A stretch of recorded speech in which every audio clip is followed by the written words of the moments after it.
Welcome to our podcast, Autoimmune Adventures, three sisters navigating the ups and downs of life with autoimmune disease, sharing our experience of facing the challenges with optimism.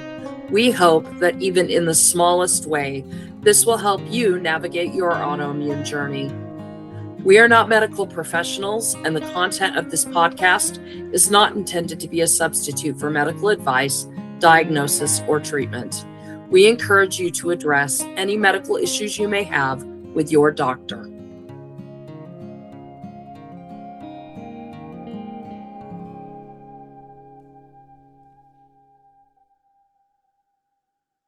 Hi, everyone, and welcome back to Autoimmune Adventures. Today, we're discussing a deeply personal and often challenging topic, handling anger and sadness while we're living with autoimmune disease. These emotions can be really overwhelming, but they're also completely natural, so we wanted to address them. But first, let's talk about our good minute. Let's talk about the science of smiles, which is a little counterintuitive given that we're talking about negative emotions, but I think it's important for us to realize there are certain simple things that we can do that will help us feel better. If we're feeling overwhelmed by sadness or anger, there's always something that is simple but very powerful. You can try right now. Just smile. Even if you're not feeling that emotion, smile. Just the act of smiling can shift your mood. Research supports this fascinating connection between facial expressions and your emotions. Psychologists call it facial feedback hypothesis. And basically that suggests that your facial expression can influence your emotional state. In 1988 study by Strack, Martin, and Stepper, it demonstrated this beautifully. Participants were asked to hold a pen in their mouth in ways that either mimicked smiling or inhibited it. And those in the smiling group rated cartoons as significantly funnier than those who couldn't smile, showing how even a forced smile can alter your mood. And most recently, a 2019 meta-analysis published in Nature Human Behavior confirmed this phenomenon by analyzing over 50 studies involving nearly 11,000 participants. The results showed consistent evidence that smiling can indeed make you feel happier, thanks to the brain's release of neurotransmitters like dopamine and serotonin. These chemicals are known to reduce stress, improve mood, and even alleviate mild pain. So smiling can benefit your relationships. Here's another quick challenge that you could think about. If you're thinking of something that makes you smile, like a funny memory or a cute animal, or even your favorite song, take a deep breath, smile, and notice the shift that it gives you. It's small, but it can be a really powerful step toward feeling better. So the next time life gets tough, remember a smile is free, it's easy, and it's powerful. Shifting gears a little bit, living with a chronic illness can feel like an emotional roller coaster. And I think all of us have experienced that. Anger and sadness are two of the most common emotions that people in the autoimmune community experience. And we hope that's not all you're experiencing. We definitely hope you're getting some joy and some peace in there as well. But we recognize that it can be frustrating on a day-to-day basis. So we're all going to be dealing with that anger and sadness. We need to recognize that they're not just emotions. They're also signals that something in our life needs attention and care. Right. It is important that we acknowledge that those feelings are there instead of suppressing them, because when we ignore them or we bottle them up, that can often make things worse physically and mentally for us. So processing those emotions in a healthy way really helps you improve your overall well-being, and it can help you manage your autoimmune symptoms. So we're going to talk about the roots of these emotions and share some coping strategies and discuss how to just build resilience over time. I think the first thing we have to do is to start by unpacking anger, because it's a common but misunderstood emotion in people who live with autoimmune disease. It's something that all of us experience, and sometimes we can't even explain why we're angry. Sometimes we don't have a finger on the reason why we're so upset or so angry, whether we're angry with ourselves, angry with someone else, whether we have a valid reason for our anger. Sometimes we feel like, I'm just going crazy. Why am I so pissed at everybody? We have to figure out what's behind it. Yeah, anger is a secondary emotion. We have to kind of recognize that, right? We have to recognize that in some ways it is a secondary emotion, because what are we feeling first? Sometimes if we get embarrassed, we feel angry. Sometimes if somebody is annoying us, we're feeling annoyed, and that becomes anger. I think very commonly for those of us that have chronic illnesses, the anger often stems from frustration.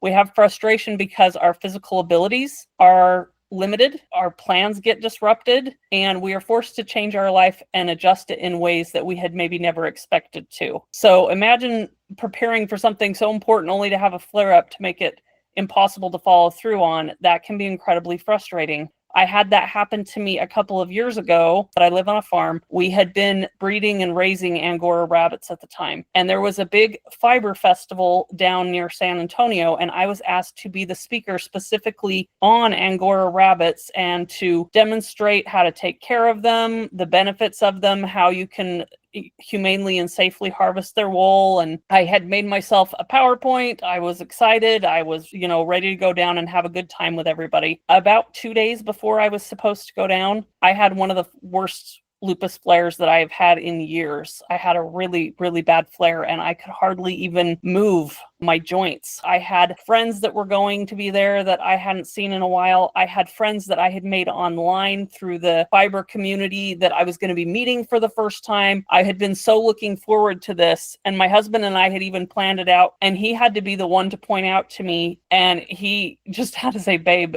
I know you want to do this so badly, but no way you can do a 4-hour car ride. You're struggling to go to the restroom here. He had to bring me back to reality. And I remember that was the first time I had made a really big plan, because I think we've all had little plans that we make, like little plans that get foiled. Maybe we're going to go out to dinner one night or something. But this was the first time I had made a very large plan, something that was going to take over a week, and it totally got ruined and I wasn't able to go. And I remember just crying about it. It was tough and it was frustrating. And at that point, I can genuinely say I felt angry. I was sad and frustrated, but that secondary anger came because I was sad and frustrated and I wasn't able to do these things. It really makes you feel helpless. That's why we push self-advocacy and self-care so much, because that's the only level of control we have over our illness, is maintaining our health, maintaining our mobility. But when a flare comes, we've already done all we can do, and it's unexpected. And when it happens and it throws a wrench in our works for whatever that is, it is frustrating. That's why I feel like for us, often anger and sadness go hand in hand, because you're sad for what you can't do. You're angry for all the effort and planning you put into something, and then it can't happen the way you planned it. Not only are you dealing with the physical effects of the disease, but you're dealing with the mental effects of not being able to carry out what you had planned. And that can be a lot. Also, I feel like when that's going on, isolation and misunderstanding can be big factors when you're expected to be in a place and people are expecting you to be there and you say you can't. They don't always believe you. They don't always understand your reasons, because you'll hear people saying, oh, you don't look sick. And that feels dismissive and it feels invalidating when you know what's happening within your body and you know the effect that it is having on you. And so over time, those little experiences can lead to resentment and a sense of being unseen and unheard. And there's also the aspect of anger as a defense mechanism. I get my Valkyrie on. I want to be strong. I want to make my family and my friends proud of my ability to power through even when things are hard. So when I can't, because there are just times where it's not possible, anger becomes a defense mechanism. It's a way to lash out and control at least one little aspect of what is a very difficult situation to live through. It's easier to feel angry than to confront your deeper emotions like fear and sadness. There's a lot going on there that it'd be hard for me to unpack right now, but let me give you an example. Fear about how your illness might progress. Fear that you will never get well again. Sadness about everything that's changed in your life. These are things that are going to evoke anger in most people, because dealing with the very stark reality of looking at things and realizing I am not, nor will I ever be again, what I once was. It is hard to look in the mirror, the proverbial mirror, and say that to yourself. It's easier to be angry. And so it's a defense mechanism. It's what we do to protect ourselves until we can face that and deal with it and make a plan. But the problem is that when we're in that defense mechanism mode, we're lashing out at the people around us and probably lashing out at ourselves as well. That is really such a good point, Stace. I think that anger is very natural, but I think we're also all aware that if we don't properly address it, it can have some pretty negative impact on us. There's some beauty sometimes when you're angry, going and punching a pillow or doing something just in the moment. There's that release.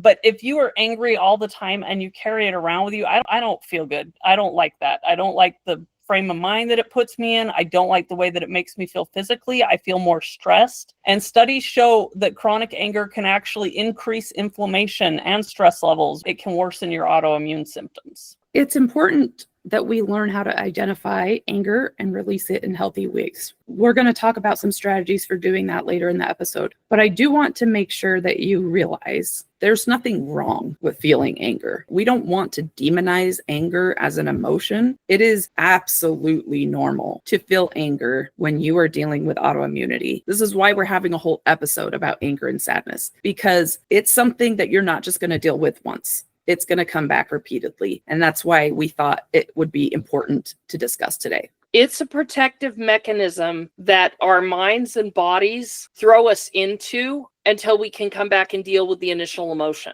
That's why it's a secondary emotion. It's where our minds and bodies go to anger because we can't cope with what caused that anger. We know that it is very much like a scabbard of a sword. The real problem is just being covered up by the anger. We have to keep the sword covered until we can handle it in a healthy way. So the scabbard exists for a reason, but we have to be careful to not let it vent out on other people. It's a lifelong lesson to learn how to use anger as a means to come to an understanding of your needs. Acknowledge it, see that it's happening, and then work on the root cause of it. That's a lifelong journey. Sadness is another emotion that is deeply tied to our autoimmune journey. Alysia, why do you think sadness is so prevalent? I think sadness is prevalent because grief is a form of sadness. And I think when you have been diagnosed with an autoimmune disease, you are grieving so many things. You are grieving the loss of who you once were. You are grieving the abilities that your body used to have. You are grieving the simplicity that your life used to have before you had to navigate all this crap. You're grieving what your relationships were before the impact of autoimmune disease. I mean, to me,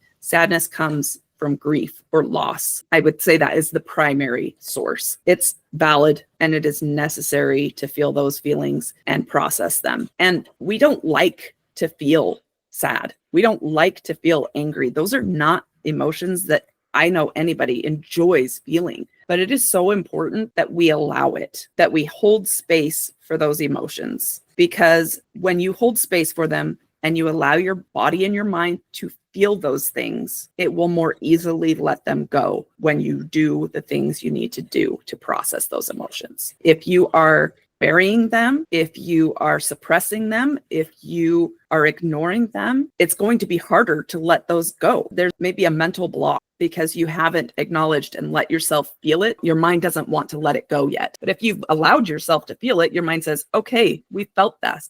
We felt it. We've acknowledged it.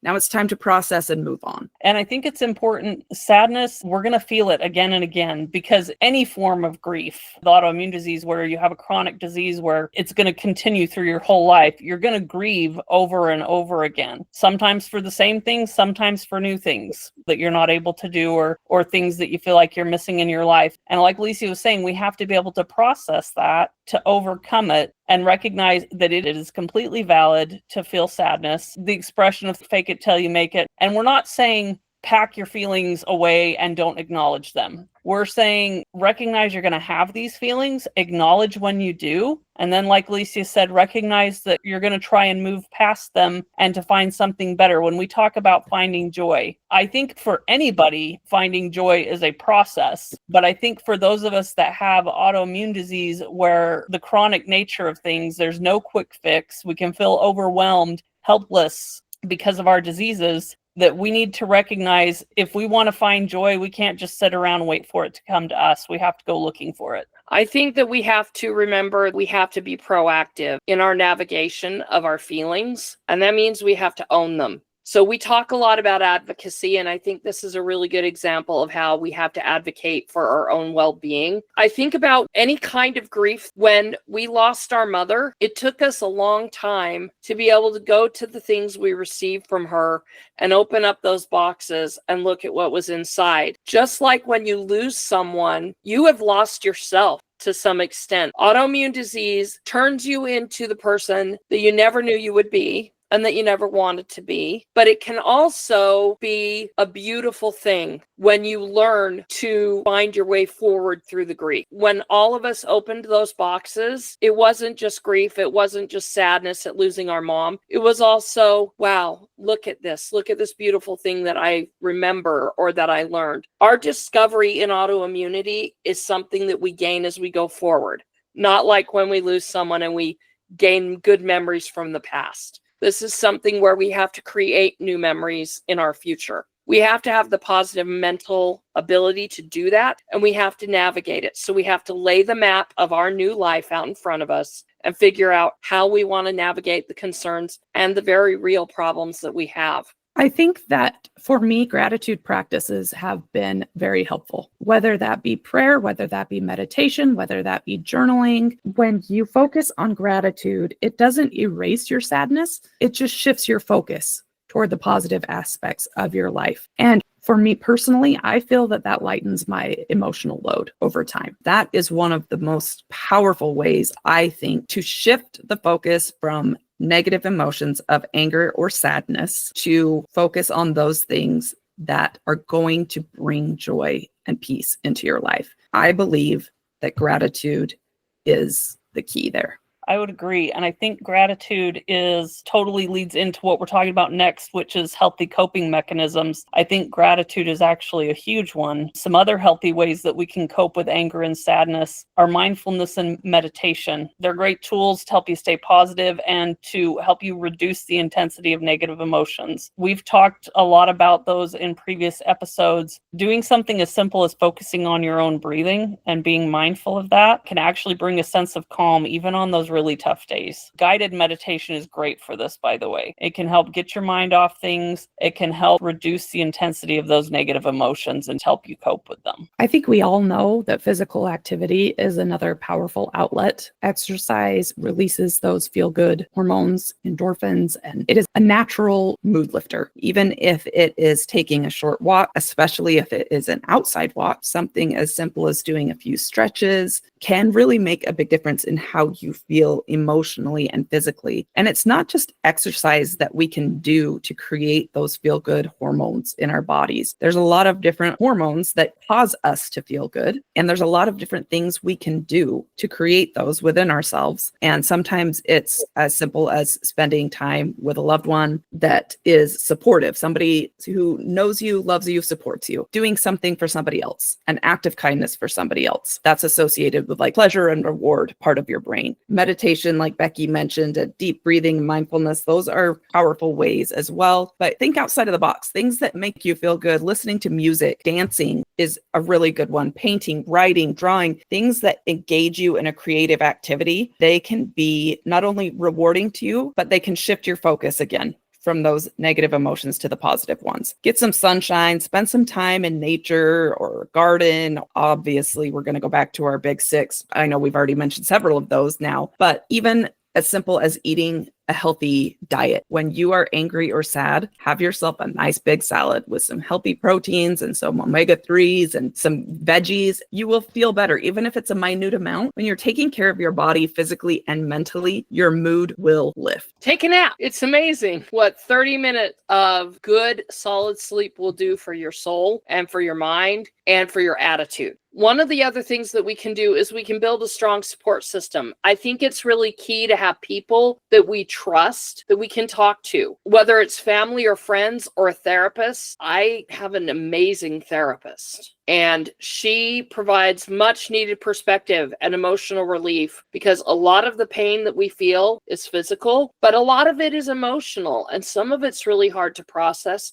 And self-hatred becomes a very real thing. But if we have a friend who always loves us no matter how cranky we get, or picks us up and takes us and gets us a hot cocoa, then we know that we are seen and it doesn't feel so lonely. Try and build a strong support system. That can be online forums, that can be with the people around you. My doctors are some of my best friends. When you find a good doctor who's really in your corner and really wants to see you well, it makes a huge difference. I'm going to tell you now, if your doctors don't want to see you well, get different doctors. because most of the people that I work with now, after being careful and curating my medical team, they are good people. They have a sincere desire for my well-being. And I say curate because you have to take the time and the energy and the effort to find good people that make your life better. It's very true. And I also think, and I would consider it even its own coping mechanism, unto itself, is setting real expectations. It's going to be crucial. Chronic illness means that you are going to have to adjust your goals, and you're going to have to start celebrating those small victories, because some days it feels discouraging, but some days, if all you do is get out of bed and make yourself breakfast, hopefully a healthy one, whatever it is. If you're having a bad day, pick your short list and start celebrating those small victories. It is okay to pace yourself. It is important to prioritize your well-being. That means setting new and realistic expectations. And sometimes that's hard. Kind of listen to your body, and it takes practice. And realistic expectations are probably going to change from day to day, because whether or not you're in a flare or whatever kind of day you're having, one day you might be able to do 3 or 4 times more than you can on a flare day. Listen to your body and take it a day at a time.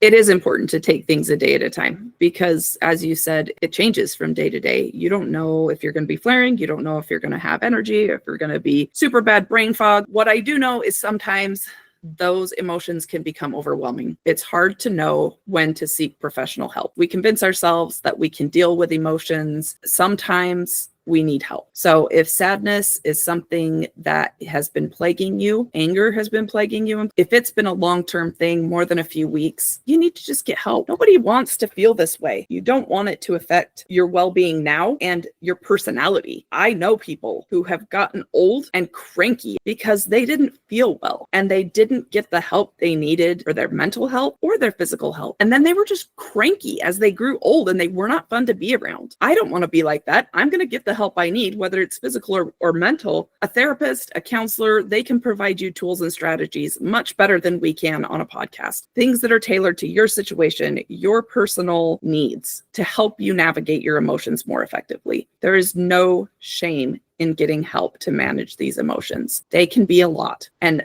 oftentimes, when you've been diagnosed with an autoimmune disease, mental health issues might be something that come down the road for you that you didn't expect. Probably weren't expecting autoimmune disease either. I think it's important that we understand that people don't always know what is going on with us. It's easy to lash out and say something like, "You don't understand me." And it's amazing how much better it comes across to the person that we're talking to when we say something like, "I feel misunderstood, but I'd really appreciate the chance to share more about my experience so you can understand me better." It's amazing how just using kinder words helps them want to be there for us more often. Speaking of kinder words, we have to not forget self-compassion. We need to treat ourselves with patience and kindness. It's okay to have tough days, guys. We're all going to have them. But if we learn to be bold and ask for the help that we need, whether it is from the people around us or even being kinder to ourselves in those moments when we're just struggling, we sometimes forget that we have to have self-compassion. It's important for us to do that. Along with self-compassion and all these great coping mechanisms and the things that we've talked about, we need to talk about building resilience, because we need to have that ability to bounce back from our challenges. That is so important. But when you have autoimmune diseases and every day is a challenge, it's a skill that we can build.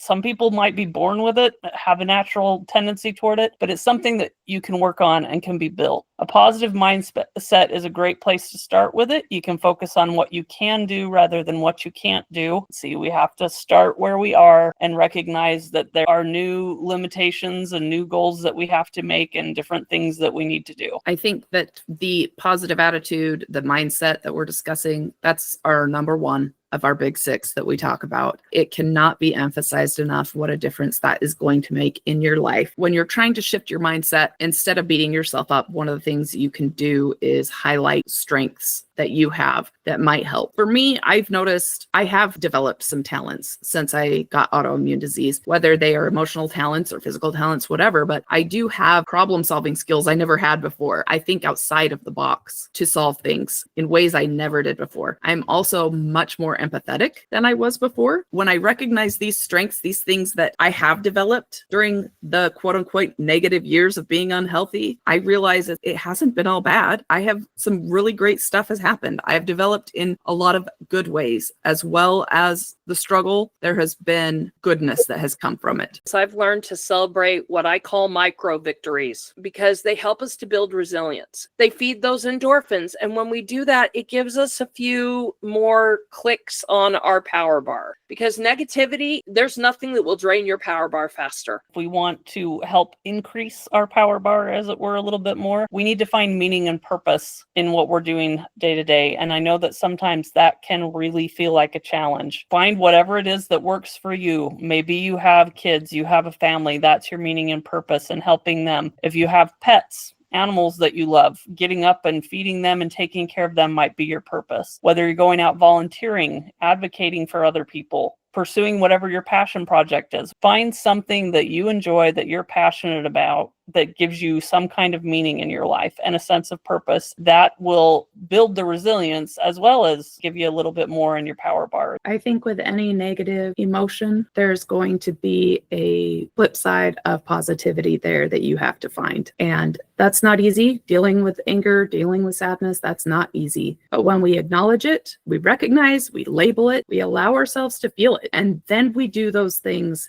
that are going to help us process them and let them go, or at least let them not be the main focus of our lives. I can't say with all honesty that I will ever let go of the sadness that plagues me from losing the life that I had before I was sick. That sadness is always going to be there. I'm always going to grieve that. Focusing on it doesn't help me, hasn't helped me, won't help me in the future. So I am choosing to find that flip side of the sadness and say, okay, feel it, it's there, I accept that. I am going to continue on my journey, find my people, find my purpose. I'm going to take care of myself. I'm going to build resilience, and I'm going to be compassionate. I'm going to find allies, and I'm going to be an ally to people that are going through similar things to myself. So we hope that today's episode gave you some of those tools and a little bit of inspiration to navigate the emotional challenges that you are living with an autoimmune condition. Thanks for joining us today and tuning into Autoimmune Adventures. Don't forget to subscribe at www.autoimmuneadventures.com. Leave a review and share this episode with somebody who might find it helpful. Remember that you are worthy of joy. Your disease does not define your life. You do.